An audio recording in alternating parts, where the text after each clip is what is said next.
How could abandoning my husband at a ferry terminal turn into the worst decision of my life? I thought ditching him 70 miles from home with no phone or wallet would teach him a lesson about being more fun. Instead, he came back 3 days later with a lawyer, police documentation of my prank, and divorce papers that included an emergency order removing me from our home. I'm Lavinia Crowe, and I want to make one thing absolutely clear from the very beginning. What happened at the ferry terminal that Sunday morning was supposed to be funny. Just a harmless little prank to shake Nathan out of his boring, predictable routine. And I never imagined for even a second that he would take it so seriously, or that anyone else would twist it into something cruel. Nathan had been driving me crazy for weeks with his refusal to do anything spontaneous, always saying no to late-night drives or last-minute weekend trips, always worrying about gas money or work schedules or whether we had enough groceries at home, and I was tired of feeling like I was married to someone who treated life like a checklist instead of an adventure. That Sunday, we had driven out to the coast together, ostensibly for a day trip to walk along the waterfront and maybe grab lunch at one of those cute little seafood places near the ferry terminal. But the whole ride there, Nathan had been quiet and distant, scrolling through his phone whenever we hit a red light and barely responding when I tried to start a conversation about maybe taking a spontaneous overnight trip somewhere fun. By the time we parked near the terminal building, I was already annoyed. Already feeling that familiar suffocating sense that I was stuck with someone who would never understand what it meant to actually live instead of just exist. And that is when the idea came to me. Sudden, electric, perfect in its simplicity. The ferry terminal was crowded that morning, full of tourists and families hauling roller bags and oversized backpacks, everyone moving in that slow, shuffling chaos that happens when too many people are trying to figure out which line to stand in or which gate to head toward. And I told Nathan I needed to use the restroom before we walked down to the waterfront, asking him to hold my phone for a second because the pockets on my jacket were too shallow and I did not want to risk dropping it. He took it without question, the way he always did, slipping it into his own jacket pocket alongside his wallet and keys, and I watched him standing there in the middle of the terminal hall, looking vaguely lost among the crowd, his shoulders slightly hunched in that defeated posture he had started wearing more and more often over the past year. I walked toward the restroom corridor but then doubled back through a side exit that led directly to the parking lot, my heart pounding with a strange, giddy excitement as I unlocked our car and slid into the driver's seat. And for just a moment, I sat there watching the terminal entrance through the windshield, wondering if he would notice my absence right away or if he would stand there for another 10 minutes like a loyal dog waiting for its owner to return. I started the engine and pulled out of the parking space, heading toward the exit lane. And I glanced back just once through the rearview mirror to see Nathan walking out onto the terminal steps, his hand shading his eyes as he scanned the parking lot, clearly realizing something was wrong but not yet understanding the full scope of what I had done. The drive home felt like freedom, 60 miles of open highway with the windows down and my favorite playlist cranked loud, and I stopped halfway at a little roadside cafe to grab an iced latte and text Simone about what I had just pulled off, describing every detail with the kind of breathless enthusiasm that comes from doing something daring and unexpected. Simone replied with a string of laughing emojis and said I was absolutely insane but also kind of a legend. Though now that I think back on it, her next message included a nervous, "But seriously, he can get home okay, right?" Which I brushed off with a casual reassurance that Nathan was a grown man and could figure it out on his own. That maybe this would teach him to stop being so uptight about everything all the time. When I got home, I unpacked my bag slowly, tossing Nathan's phone onto the sofa cushions, where it immediately started buzzing with missed calls from unfamiliar numbers, and I silenced it before heading into the kitchen to pour myself a glass of wine, even though it was barely noon, feeling a strange mix of satisfaction and defiance as I settled onto the couch and pulled up my social media to post a perfectly filtered photo of the sunset view I had snapped earlier from the waterfront overlook. I captioned it, "Self-Care Sunday," with a champagne emoji and a little sparkle, not mentioning Nathan at all, not acknowledging that I had left him stranded 70 miles away without his phone or wallet or any way to contact me except by borrowing a stranger's device or using a payphone if he could even find one in this day and age. Drew messaged me about an hour later asking if I wanted to meet up for a late lunch, and I said yes without hesitation, meeting him at this gorgeous little waterfront cafe with outdoor seating where we shared a bottle of rosé and laughed about how ridiculous it was that people stayed in relationships that made them feel trapped, and he raised his glass in a toast to living authentically, whatever that meant, and I clinked mine against his a little too enthusiastically while the sun sparkled on the water behind us. Nathan did not get home until almost midnight, and by that point I had already drifted off on the sofa, with my phone still clutched loosely in one hand. The empty wine glass tipped over on the coffee table beside me. I heard the front door open and the sound of his footsteps in the entryway, heavy and deliberate, and I pretended to still be asleep because I did not feel like dealing with whatever lecture or guilt trip he was about to throw at me. But through my half-closed eyelids, I saw him standing in the doorway for a long moment, just looking at me, his expression unreadable in the dim light from the hallway. He moved past me into the kitchen without saying a word, and I heard the faint rustle of something being pulled from the trash, the crinkle of paper, and then the sound of the garage door opening and closing as he disappeared into that space where he always went when he wanted to avoid confrontation. The next morning I woke up to find his side of the bed untouched, which was not unusual lately because we had been sleeping in separate spaces more often than not. And when I went into the kitchen to make coffee, I noticed a crumpled ferry ticket stub sitting on the counter next to the coffee maker, the edges torn and stained, with a handwritten note on the back in my own looping handwriting that said, "Surprise, LXO." A little detail I had added while sitting in the car before driving away, thinking it would make the whole thing feel more playful and less mean-spirited. Nathan's jacket was draped over one of the kitchen chairs, and it still smelled faintly of diesel exhaust and salt air, that distinct ferry terminal odour that clings to fabric and skin, and I felt the smallest flicker of something uncomfortable in my chest. Not quite guilt, but something adjacent to it, something I quickly shoved down by reminding myself that he was fine, that he had obviously made it home safely, and that if he could not handle one small prank, then maybe the problem was not me, but his complete inability to relax and go with the flow. The week after the ferry terminal incident unfolded in a strange kind of quiet tension that I initially mistook for Nathan finally learning his lesson and backing off. But looking back now, I can see that the silence was not submission at all, but something far more deliberate and calculated. Something I should have recognized as dangerous if I had been paying attention to anything other than my own carefully constructed narrative about how suffocating my marriage had become. Nathan went to work each morning without saying much beyond the bare minimum required for household logistics. Things like whether I needed the car that day or what time Evan needed to be picked up from school, and he stopped asking me about my plans or where I had been when I came home late, smelling of wine and expensive cologne that definitely was not his. Monday morning, I met Drew at our usual spot, this waterfront cafe with outdoor seating that overlooked the marina, and we sat close together at a small round table while I recounted the ferry story again, with even more dramatic flair than I had used when texting Simone, describing Nathan's confused expression and the way he had looked so helpless standing in that crowded terminal. And Drew laughed in that easy, confident way of his and said something about how some people were just built to be followers rather than leaders, which made me feel validated and understood in a way Nathan never seemed capable of making me feel anymore.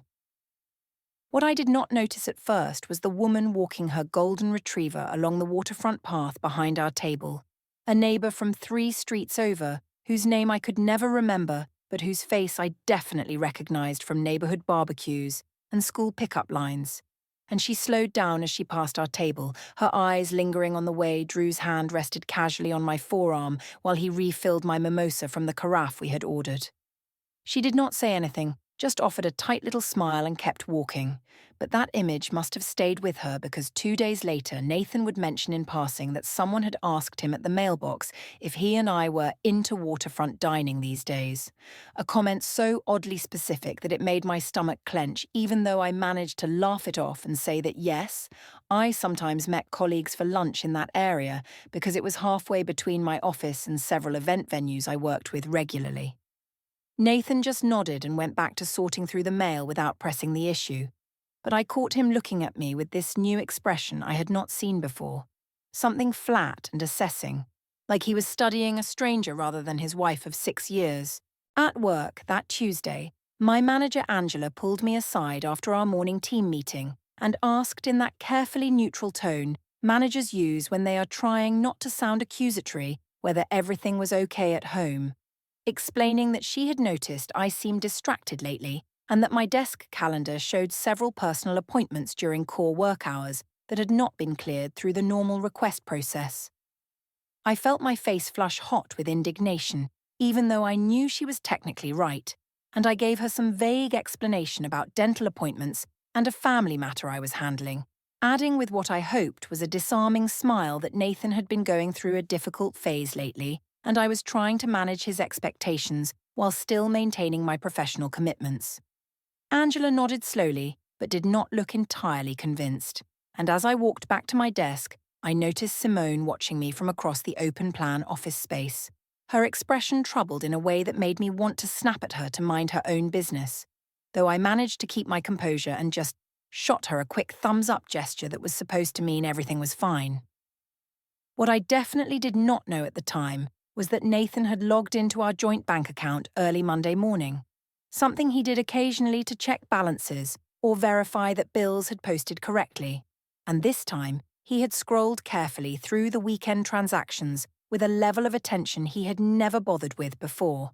noting the 3 separate rideshare charges to the waterfront district, one Friday evening, one Saturday afternoon, and one Sunday late morning, during times when I had explicitly told him I was attending a team brunch at a colleague's house in the opposite direction. He did not confront me about these discrepancies right away, which was unusual because the old Nathan would have asked immediately in that anxious, pleading way he had.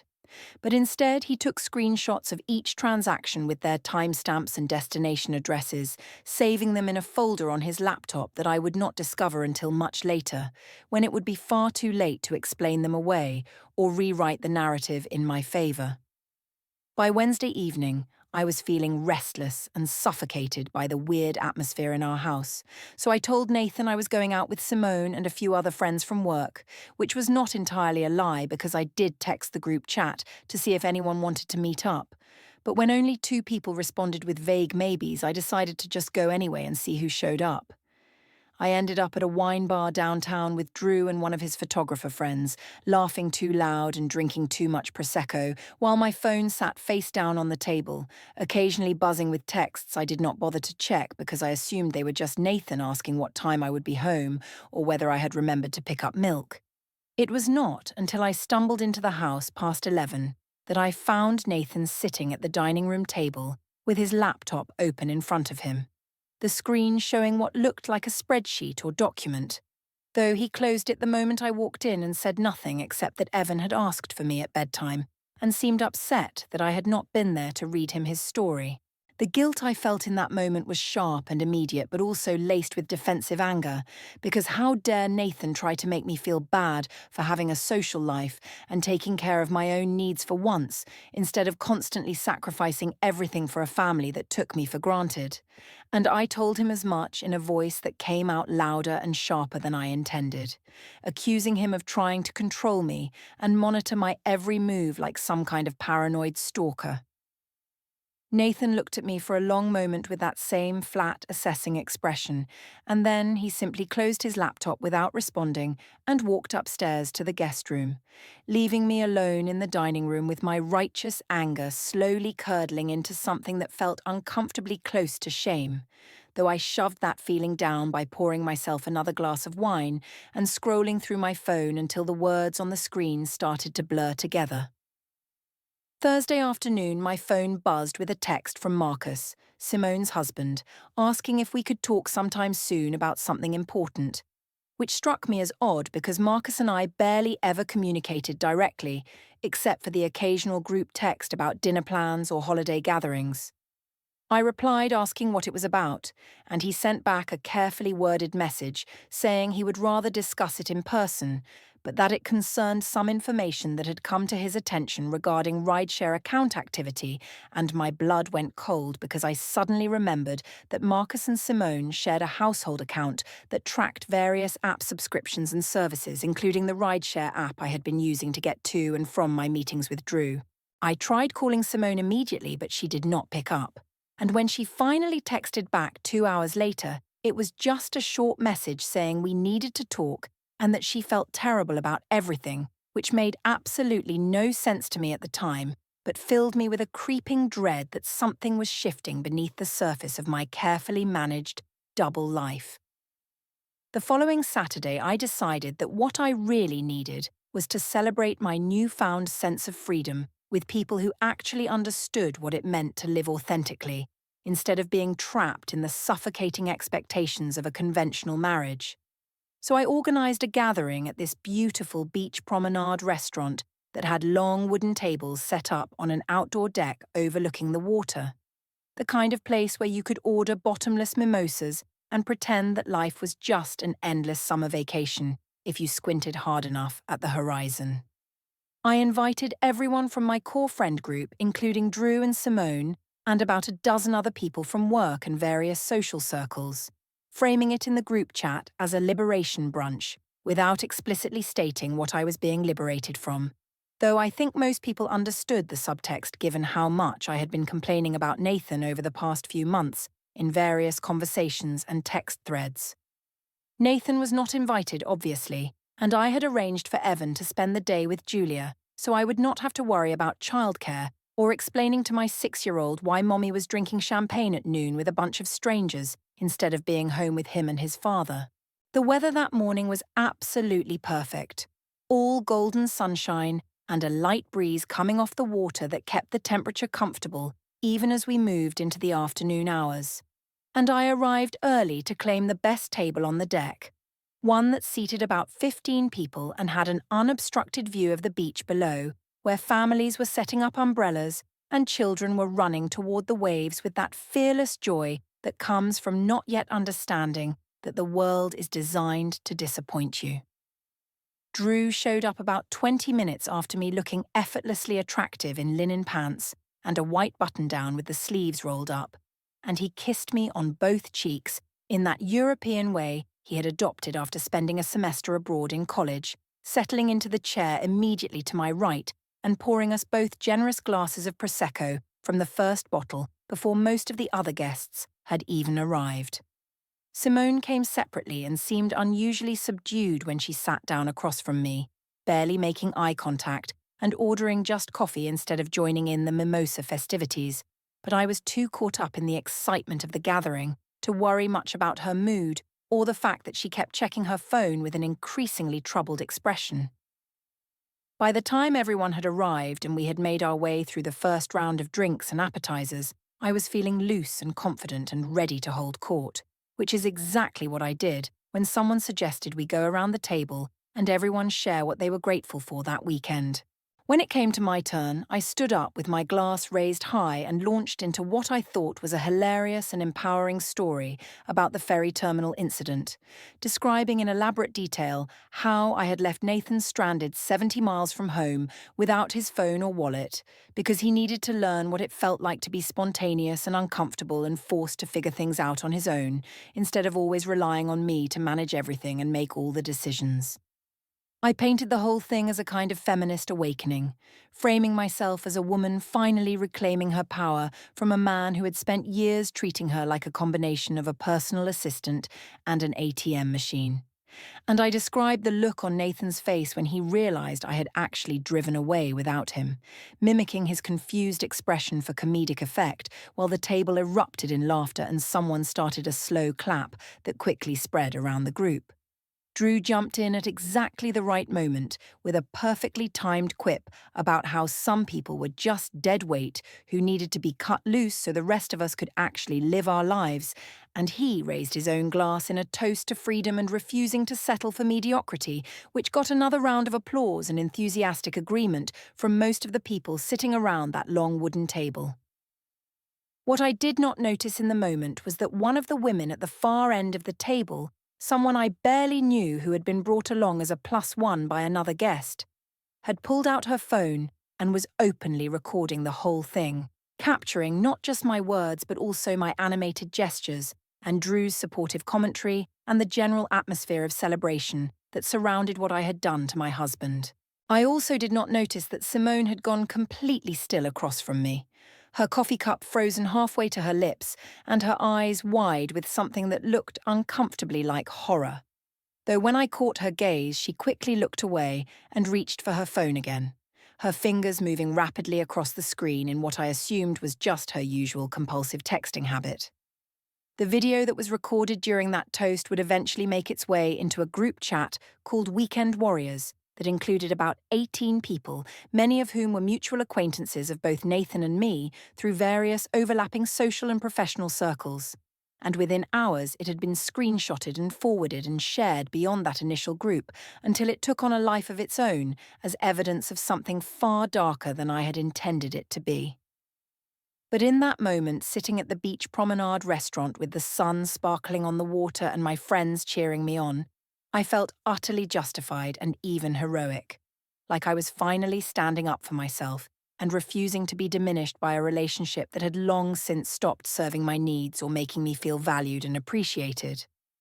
Drew ordered another round of bottles for the table, and someone suggested we take a group photo to commemorate the day, and we all crowded together with our glasses raised, while someone's boyfriend took multiple shots from different angles. Everyone laughing and leaning into each other, with that false intimacy that comes from day drinking and shared grievances against people who are not there to defend themselves. What I could not have known was that at almost exactly the same moment I was delivering that mocking toast to my captive audience, Nathan's sister Mira was sitting at her desk in her downtown office building, opening a video file that had been forwarded to her by a concerned friend with a message that just said, "You need to see this right now," and she watched the entire 20-second clip with her jaw clenched so tight it would ache for the rest of the day. Mira immediately screenshotted the timestamp and saved the video to 3 different locations, including a cloud backup service, and then she forwarded it to Nathan with a text message that read, "This is abuse, and you know it. Call me as soon as you can, because we need to talk about what happens next." And she sat there staring at her phone waiting for his response, while I continued to bask in the attention and validation of people who had no real stake in my marriage or my happiness beyond the entertainment value of watching someone else's life fall apart in real time. The afternoon stretched on in a blur of more drinks and increasingly loud conversation,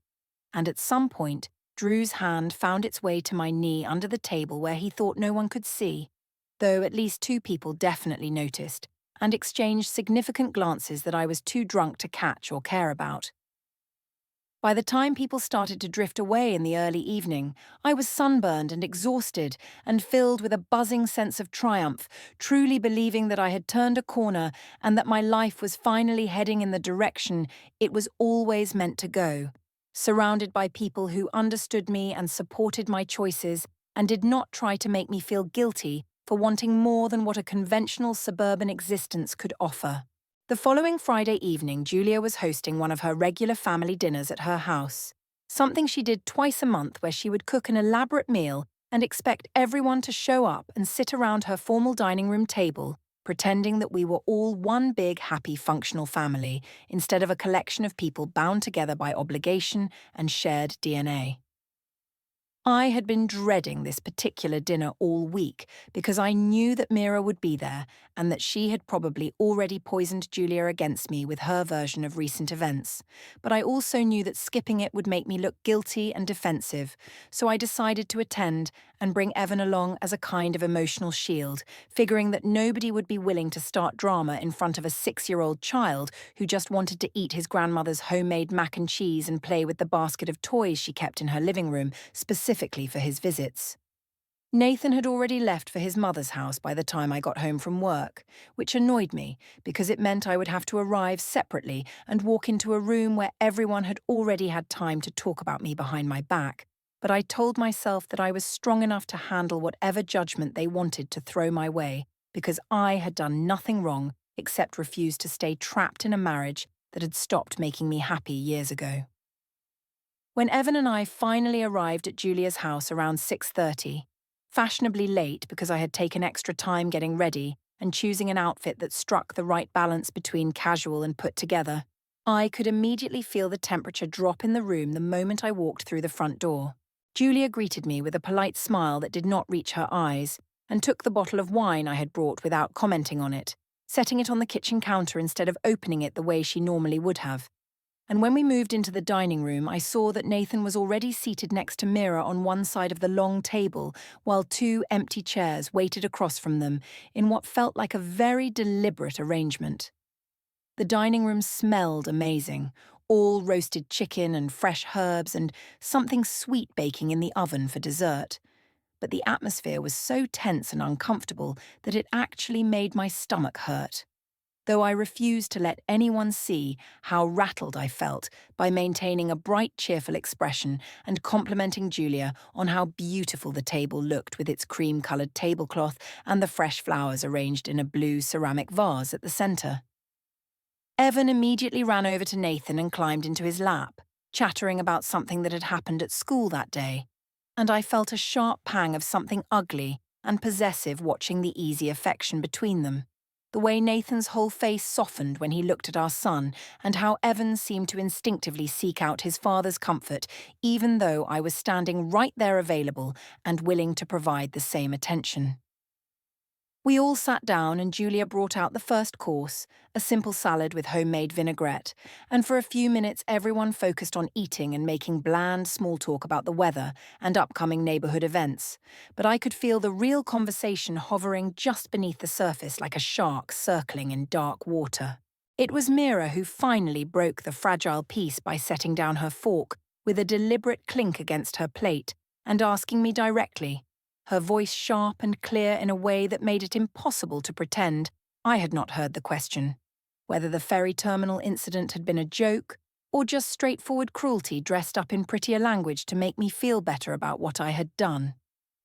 The question landed in the middle of the table like a grenade, and I felt everyone's attention snap to me waiting to see how I would respond, and I forced myself to laugh in what I hoped was a casual, dismissive way while explaining that Mira clearly did not understand modern relationships or the kind of playful dynamic that Nathan and I had always shared, suggesting that maybe she was just jealous because her own life was so rigid and controlled that she could not imagine a marriage where both people felt free to push boundaries and challenge each other. Mira's expression did not change at all, which was somehow more unsettling than if she had gotten angry or defensive, and she simply said in that same calm, measured tone that what I had described was not playfulness, but abandonment, and that leaving someone stranded without resources 70 miles from home was not a prank but a form of abuse that would not be tolerated or excused regardless of how I tried to reframe it. Julia made a soft sound of agreement from the head of the table, and I felt my face flush hot with a combination of embarrassment and outrage, and I opened my mouth to defend myself further when Evan's small voice cut through the tension, asking a question that made everyone freeze. He wanted to know, speaking in that innocent, guileless way that children have before they learn to filter their thoughts for social acceptability, why Mommy had left Daddy at the big boat place, and whether that meant we were getting a divorce like his friend Tommy's parents who now lived in different houses and had to share Tommy back and forth every week. The silence that followed his question was absolutely deafening, and I could feel everyone staring at me, waiting to see how I would handle this, and I reached across the table trying to take Evan's hand while telling him in a voice that came out too bright and too loud that he should not worry about grown-up things and that everything was fine between me and Daddy. But Evan pulled his hand away and turned instead to Nathan, asking the same question again, as if he trusted his father's answer more than mine. Nathan looked at our son for a long moment with an expression I could not quite read, something sad and tender and resolved all at once. And then he told Evan very gently that things were complicated right now, but that both Mommy and Daddy loved him very much and would always make sure he was taken care of, no matter what happened between the adults. I tried to steer the conversation back to safer territory by praising Evan's behavior at school and mentioning the upcoming spring concert where he had a small speaking part, but the damage was already done, and the rest of the meal passed in uncomfortable silence, broken only by the sounds of silverware against plates and Evan's occasional observations about his food. Julia served dessert, an apple pie with vanilla ice cream, but I could barely taste it because my throat felt tight, and my mind was racing with all the things I wanted to say to defend myself, to make them understand that I was not the villain they were all clearly painting me as in their heads. When it was finally time to leave, Julia walked us to the door and hugged Evan with an intensity that seemed excessive for a regular goodbye, holding him close and whispering something in his ear that I could not hear. And when she straightened up and looked at me, her expression was formal and distant, the kind of look you give to an acquaintance rather than family, and she said goodbye without any of the usual invitations to come back soon or promises to call during the week. In the car on the way home, Evan was uncharacteristically quiet in his booster seat, and when I glanced at him in the rearview mirror, I saw him staring out the window with tears sliding silently down his cheeks, and I asked him what was wrong, but he just shook his head and said nothing, and the weight of his silence felt heavier than any accusation anyone had thrown at me during that terrible dinner.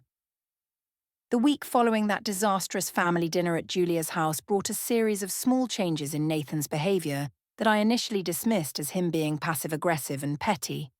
But looking back now, I can see that each shift was deliberate and strategic, part of a larger plan that was taking shape completely outside my awareness, while I continued to believe that I was still in control of the narrative and the direction our lives were heading.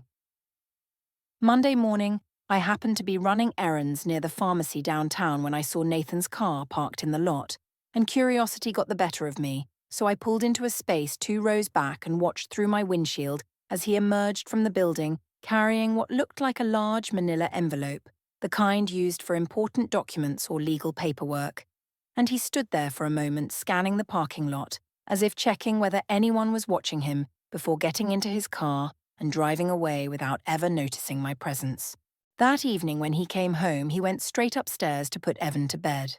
And I noticed that he stayed up there much longer than usual, his voice a low murmur through the closed door as he read story after story in a way that felt less like a bedtime routine and more like he was savouring something he thought might not last much longer.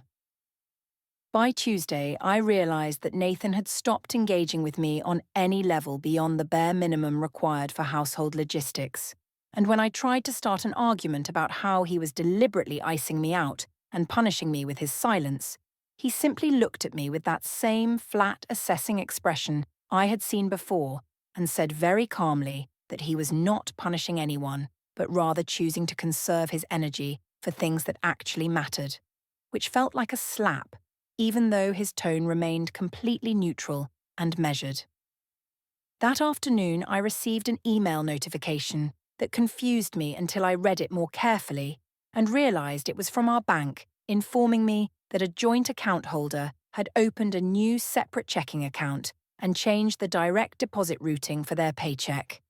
And when I called Nathan to demand an explanation, he told me in that same maddeningly calm voice that he was simply creating clearer boundaries around finances and that going forward, he would handle certain bills directly while expecting me to contribute my fair share to household expenses rather than treating our money as an unlimited resource for my personal entertainment. The casual way he said it, as if he were discussing something as mundane as a grocery list rather than fundamentally restructuring our financial arrangement, made me so angry that I actually threw my phone across the room after hanging up on him, watching it bounce off the sofa cushions and clatter onto the hardwood floor with a crack that spiderwebbed across the screen protector. Wednesday evening. Nathan declined to attend a happy hour event I had organised with some co-workers, something he would normally have agreed to even if reluctantly, because he knew it was important to me, and because he had always been the kind of person who prioritised keeping the peace over asserting his own preferences. But this time, he simply said he was busy without offering any additional explanation or apologising for the inconvenience his absence would cause. I pressed him for details about what exactly was so important that it could not be rescheduled, and he replied that he had made plans to take Evan to his mother's house for dinner and that he did not feel comfortable leaving our son with a babysitter when he was perfectly capable of spending quality time with him himself, and the implication that I would have been fine pawning Evan off on childcare so I could go drink with my friends stung more than I wanted to admit, even though it was essentially accurate. When I came home from the happy hour around 9:30, slightly buzzed and annoyed that Drew had not been able to make it at the last minute, I found the house empty and a handwritten note on the kitchen counter that said, "Back by 8, dinner in fridge," in Nathan's neat, precise handwriting. And even though it was already past 8, there was something about that note that made me feel like a guest in my own home rather than the person who was supposed to be in charge. By Thursday, I had started to notice that Nathan was spending a lot of time in the garage, and when I went out there under the pretense of looking for a box of holiday decorations, I saw that he had reorganized the entire space, creating neat labeled boxes stacked along one wall with categories like auto, house, bank, and school. And on the workbench, there were printed documents paper-clipped together in careful groupings that he quickly covered with a newspaper when I walked in. I made some sarcastic comment about him becoming obsessive and whether this was his way of coping with the fact that our marriage was falling apart, and he did not rise to the bait at all, just continued sorting through whatever he was working on and said mildly that he found it helpful to stay organised during times of transition. And the word transition hung in the air between us, heavy with implications that I did not want to examine too closely. That same afternoon, I got a call from Evan's school informing me that Nathan had updated the emergency contact forms and requested that all future communications go to him first, with my name moved to the secondary contact position. And when I called the school back to complain, the administrator very politely explained that as a parent, Nathan had every right to make such requests, and that the school would honour both parents' wishes equally unless there was a court order stating otherwise. Friday morning, Nathan left the house earlier than usual carrying a leather messenger bag I had never seen before, the kind of professional-looking accessory that seemed out of character for someone who normally just used an old backpack or carried his laptop in a plain black case. And when I asked where he was going, he kissed Evan on the forehead and told him he would pick him up right after school, then turned to me with an expression that was not quite hostile but certainly not warm either, and said in a quiet, deliberate voice that he had handled everything properly and that I would understand soon enough what that meant. The way he said it, with such absolute certainty and finality, sent a chill down my spine that I tried to shake off by reminding myself that Nathan was conflict avoidant and passive by nature,